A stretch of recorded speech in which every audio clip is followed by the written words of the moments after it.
আজকে বানাবো মাছের ডিমের বড়া। এটা গরম ভাতের সঙ্গে খেতে খুবই ভালো লাগে। আর এর জন্য লাগবে পেঁয়াজ কুচি, লঙ্কা কুচি আর ধনেপাতা কুচি। এখানে একটা মিডিয়াম সাইজের পেঁয়াজ নিয়েছি, এখন এটা কুচি করে কেটে নেব।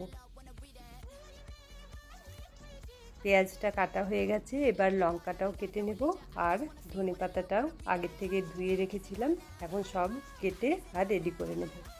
তারপর একটা বাটির মধ্যে মাছের ডিমটা নিয়ে তার মধ্যে 2 চামচ বেসন, তারপর কুচনো পেঁয়াজ, লঙ্কা, ধনেপাতা, একটু হলুদ গুঁড়ো, লবণ আর লঙ্কা গুঁড়ো দিয়ে একটু দিয়ে দেবো আদা রসুনের বাটা। তারপর সব একসঙ্গে ভালো করে মাখিয়ে নেব। কড়াইয়ের মধ্যে বেশ কিছুটা সরষের তেল গরম করে এইভাবে বড়াগুলো একে একে দিয়ে আর আঁচটা কম করে উল্টে পাল্টে ভালো করে ভেজে নেব।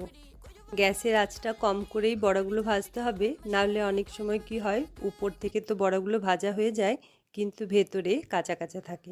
এই যে হয়ে গেছে ভাজা।